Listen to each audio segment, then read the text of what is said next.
You've probably seen videos where celebrities or influencers film themselves burning money.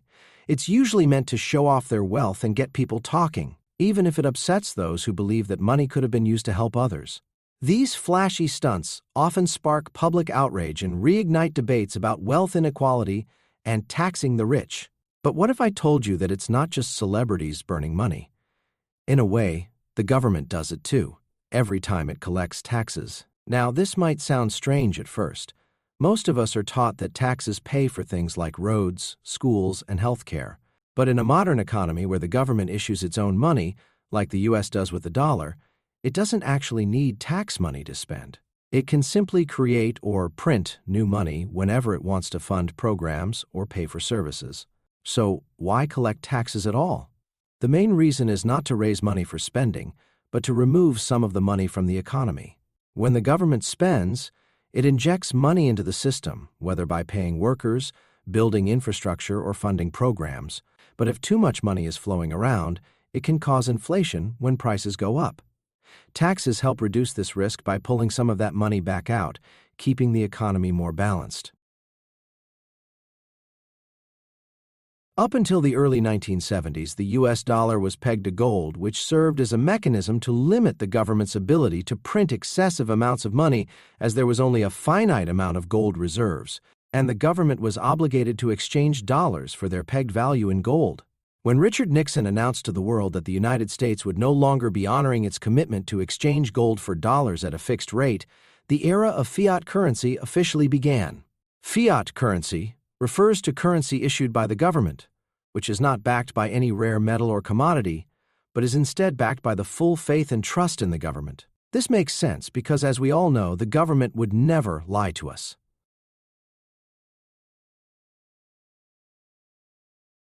Using the Faucet-Drain model, we can imagine the economy as a sink where the amount of money in circulation is represented by the water level.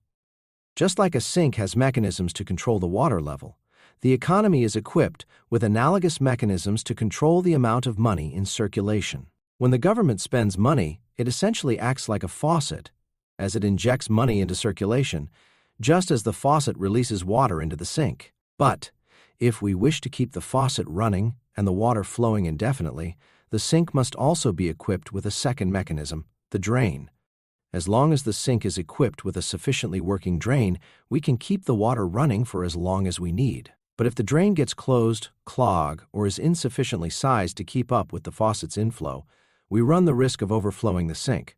Similarly, if the government continues spending money into the economy, they must ensure enough money is also being drained out, or they eventually run into the risk of runaway inflation. The government drains out the excess money from circulation by collecting taxes.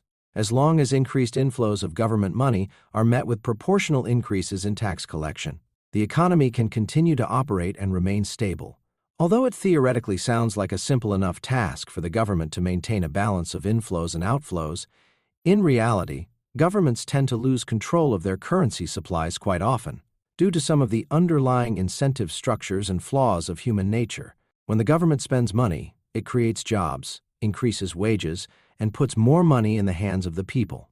Politicians, therefore, often face the temptation to resort to printing and spending more and more money as a quick and easy way to deliver short-term satisfaction to their constituents, which tends to boost their approval ratings and increase their chances of re-election. When government spending increases, it is as if the faucet is becoming larger, allowing water to flow into the sink at a faster rate. When this happens and causes the water level in the sink to begin rising, the responsible next step would be to expand the size of the drain and increase the rate of outflow to accommodate the rate of inflow and avoid risking overflow.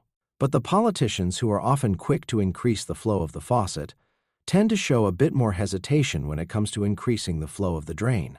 In contrast to the faucet, the drain is not so politically expedient, as no politician is likely to gain any votes by promising to increase taxes. Since no one is fond of the government increasing taxes, politicians avoid doing so out of fear that they may face repercussions at the ballot boxes. In fact, the political incentive is most often to do the opposite of what is responsible and implement tax decreases during times of increased government spending.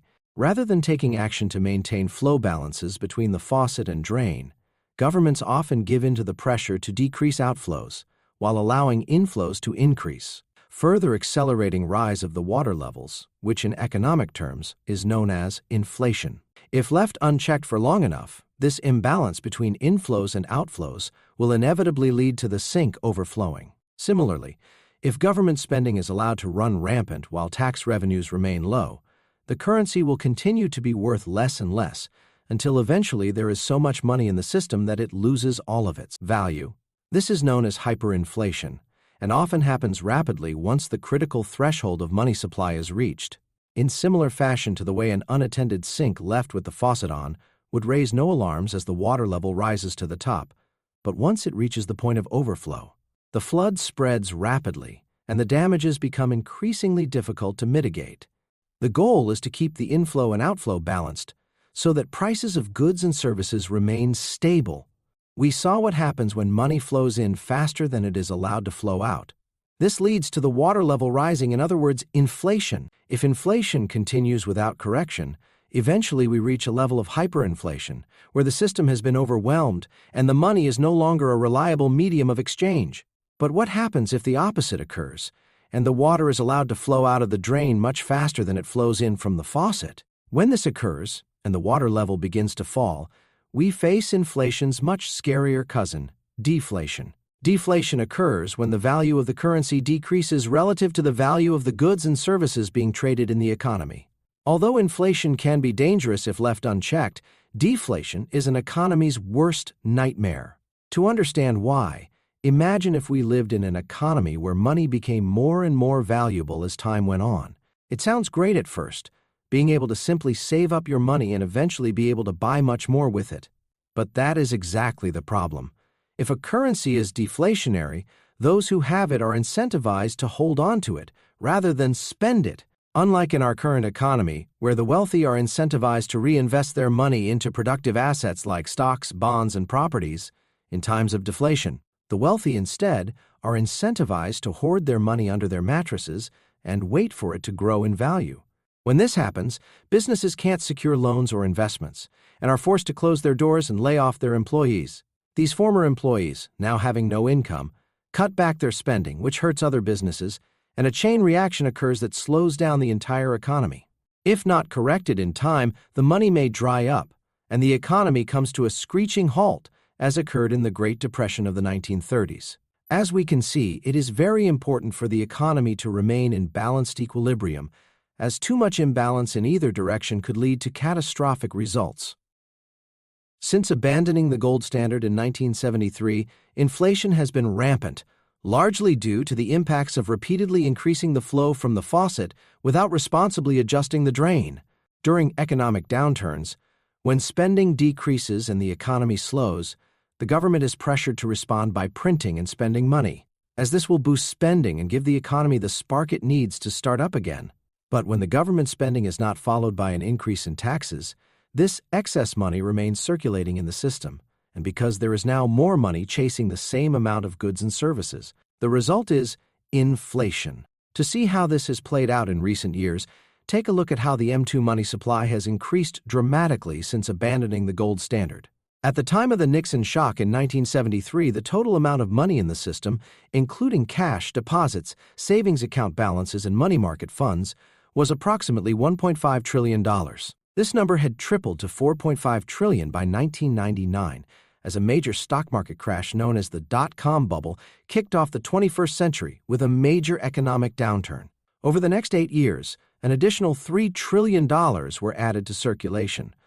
The 2008 housing bubble led to the most catastrophic global financial crises since the Great Depression, and facing massive pressure, the government once again turned to the money printer. Over the next decade, the amount of money in circulation nearly doubled to over $14 trillion at the start of 2020.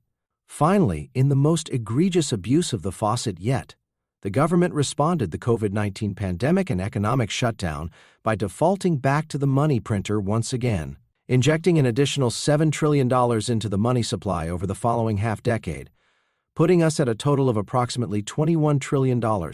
Compared to just 25 years ago, there are more than 4 times the amount of dollars in circulation. This is the primary cause for the growing wealth inequality, as inflation tends to benefit the rich and financially literate, who see the value of their properties and stocks increase relative to the dollar, while the wages of the working class stagnate and the purchasing power of their savings accounts gets inflated away. Politicians know this, but they also know that you don't. By continuing to inflate the currency, the government officials can continue enriching themselves and their donors, while avoiding accountability to their voter base by deflecting the blame onto scapegoats. See for yourself. Today's inflation report confirmed what Americans already know. Putin's price hike is hitting America hard. So this decision to invade Ukraine, multiple successive variants of COVID and lockdowns in China. Foreign-owned shipping companies that raise their prices. The price of gasoline is not set by a dial in the Oval Office. And when an oil company is deciding hour by hour how much to charge you for a gallon of gas, they're not calling the administration to ask what they should do. The vast majority of the economists think that this is going to be a real tough problem to solve, but it's not because of spending. The second Trump administration has spent their first 100 days in office focusing heavily on two major economic policies. One, the Department of Government Efficiency, and two, the increased use of tariffs. The Department of Government Efficiency, headed by Elon Musk, aims to decrease government spending by eliminating waste and fraud. This is equivalent to tightening the flow capacity of the faucet, reducing inflationary pressure. The second economic policy Trump has put a strong emphasis on is the increase in tariffs. A tariff is simply a tax on imported goods, and just like all other types of taxes, tariffs act as mechanisms for draining excess money out of circulation. By simultaneously focusing on decreasing government spending and increasing tariffs, the Trump administration is attempting to halt, or at least mitigate, the inflationary effects the dollar has experienced as a result of a half-century of excessive money printing. This plan aims to restore the value of the dollar and drive up domestic production, which in turn could help balance our trade deficit and slow down the accumulation of our crippling national debt. Although in theory this may seem like the ideal approach, it is important to understand the risks and short-term downsides that may result from such ambitious restructuring of our economic policy. First, by cutting government spending and turning down the faucet, unemployment is likely to increase, and job openings will become scarce. If you think you are safe because you are not a government employee, think again. When the government lays off a large portion of its employees, this impacts the rest of the economy, as these employees will then search for jobs in the private sector, increasing competition and threatening job security for a wide variety of industries. Second, increasing tariffs, although deflationary in the long term as more money is drained from the system, is likely to have inflationary effects on the economy in the short term.